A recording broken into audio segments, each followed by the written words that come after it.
DMTV Info, votre chaîne d'information en temps réel.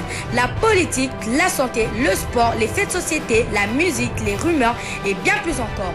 Vous découvrirez cela dans notre chaîne DMTV Info.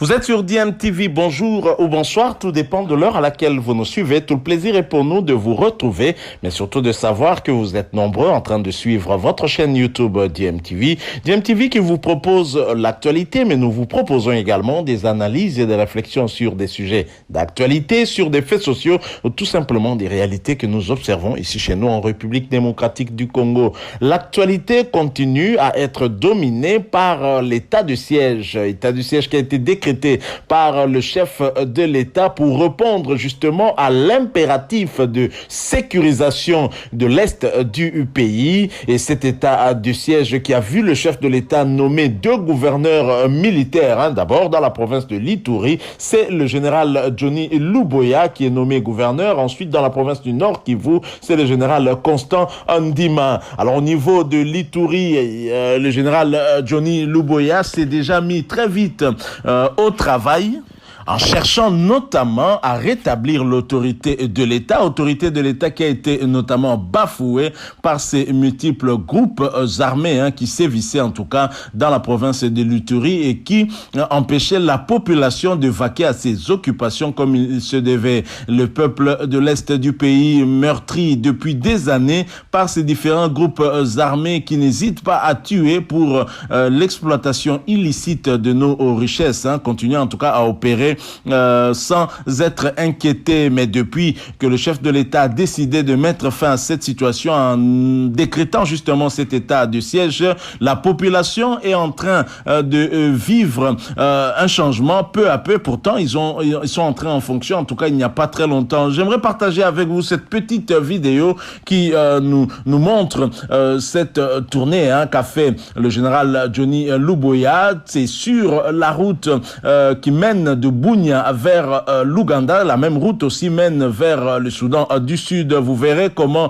la population est enthousiasmée de voir ce gouverneur militaire et se montre très contente et heureuse de voir le déploiement des FARDC et la restauration de l'autorité et de l'État. Tous ces mouvements rebelles, je dirais des groupes armés, ont disparu au bénéfice en tout cas de nos forces armées de la République démocratique du Congo et donc de la population.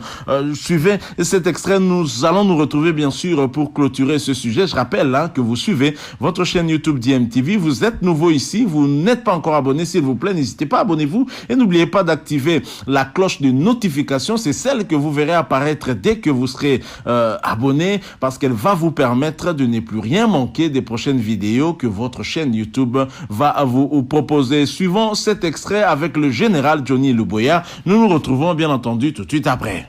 C'est une route d'intérêt national, la RN27, qui relie Bunia à l'Ouganda en passant par les territoires de Djougou et Mahagi, route qui mène également vers le Soudan du Sud via les postes frontaliers de Kengezi Base. Après les opérations de nettoyage menées par ces troupes, le gouverneur de l'Ituri, le lieutenant-général Johnny Luboya Nkashama et son adjoint, le commissaire divisionnaire Alonga Boni Benjamin, sont allés rassurer la population et constater des visu la reprise effective du trafic sur cet axe routier coupé autrefois à plusieurs reprises par des groupes armés, sémant ainsi la terreur et la désolation parmi la population.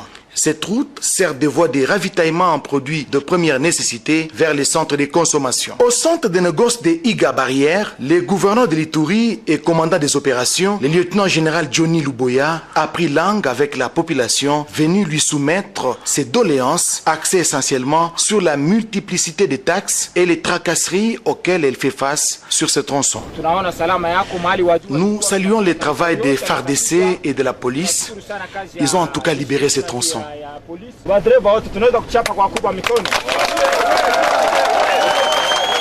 Sur son chemin de retour vers Bunia, le cortège de l'autorité provinciale a été stoppé net par la population qui tenait à tout prix à communier avec les nouvelles autorités. Expression de joie doublée d'un vœu ardent, celui du retour effectif de la paix et la sécurité sur l'ensemble de la province, comme le veut le commandant suprême de FARDC, Félix Antoine Tshisekedi Tshilombo. Voilà, nous sommes de retour. Vous venez de suivre là cette tournée qu'est en train de faire le général Johnny Luboya pour s'imprégner un peu de la situation sur le terrain, déjà sur cette route d'intérêt national, une route qui mène vers l'Ouganda et qui mène également vers le Soudan du Sud, une route qui a été en tout cas de tout temps coupée par les différents groupes armés qui érigeaient des barrières et qui rançonnaient la population. C'est vu aujourd'hui être libéré pour le bonheur en tout cas de cette population, et vous pouvez le constater au travers ces images, comment la population est en train de communier avec ce gouverneur militaire qui a été désigné par le chef de l'État, Félix-Antoine Tshisekedi Tshilombo. Alors, Tshisekedi aurait-il trouvé la recette pour ramener justement la paix dans cette partie du pays? C'est très tôt encore pour l'affirmer, mais nous allons voir dans les jours qui viennent ce qui se passera. Déjà, lorsque le général Luboya est arrivé à Bunia, qu'il a été reçu par une population nombreuse, ce dernier a déjà fait part aussi des informations qu'il avait en sa possession, notamment sur les différents groupes armés qui disaient vouloir mettre en veilleuse leurs armes et n'attendre que la fin de l'état de siège environ 30 jours après pour qu'ils puissent reprendre leurs activités. Il a promis de rester là aussi longtemps que la sécurité l'exigera et la paix. Nous pensons que ce qui est important en tout cas pour nos compatriotes, c'est l'instauration de la paix et surtout le rétablissement de l'autorité de l'État qui a été bafouée durant plusieurs années dans cette partie du pays, qui a empêché très clairement le développement de la République démocratique du Congo. Nous soutenons en tout cas nos forces armées de la République démocratique du Congo. Il est temps aussi que les gouvernants, que le gouvernement actuel, gouvernement dit des warriors, puisse motiver nos troupes afin que ces derniers puissent prendre à cœur cette tâche qui est la leur, c'est-à-dire faire respecter l'intégrité territoire du pays. En tout cas, nous sommes très contents de voir qu'il y a quand même des changements. Ils ne sont qu'au début de leur mandat, mais des choses sont quand même en train d'avancer. C'est vrai qu'ils courent derrière la montre. Ce n'est pas à durée indéterminée cette mission que leur a confiée le chef de l'État, Félix-Antoine Tshisekedi. Une mission bien précise, limitée également dans le temps. Je pense que ils y arriveront si effectivement la population met aussi en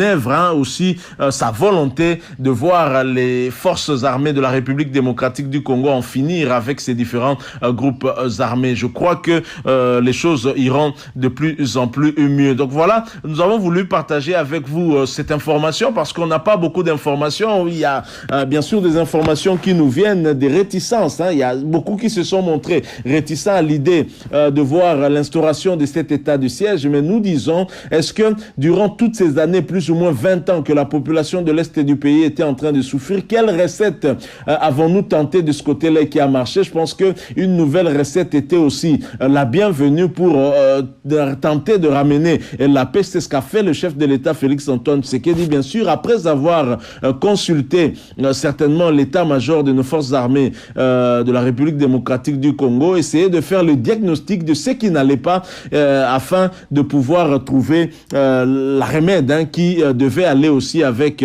le diagnostic posé. Je crois que l'état de siège s'avérait tout de même important. On a compté assez de morts. Je crois que il était temps que les Congolais de cette partie du pays puissent nouveau goûter à la paix et à la sécurité. Voilà, nous sommes arrivés à la fin de ce sujet. Merci à vous qui nous avez suivis. Si vous l'avez aimé, laissez-nous un like, un maximum de j'aime s'il vous plaît. Merci aussi de partager avec nous votre point de vue sur ce sujet que nous venons de vous proposer en nous laissant bien entendu un commentaire. Abonnez-vous aussi si vous êtes nouveau ici à DMTV et n'oubliez pas qu'en vous abonnant, vous verrez apparaître une petite cloche de notification. Elle est très importante parce qu'elle vous permettra en tout cas de ne plus rien manquer des prochaines vidéos que votre chaîne YouTube va vous proposer. Encore une fois, merci à vous et nous réitérons aussi au travers travers cette analyse, au travers ce sujet que nous venons de vous proposer, notre soutien à nos forces armées de la République démocratique du Congo pour ce combat que nos troupes sont en train de mener du côté de l'Est du pays, l'instauration de la paix, le rétablissement de l'autorité de l'État, socle un gage en tout cas de développement de la République démocratique du Congo. Merci encore une fois d'avoir partagé avec nous ces quelques minutes sur ce sujet et nous espérons vous retrouver bien entendu très prochainement avec un autre sujet d'actualité. En attendant, portez-vous bien et DMTV vous dit au revoir.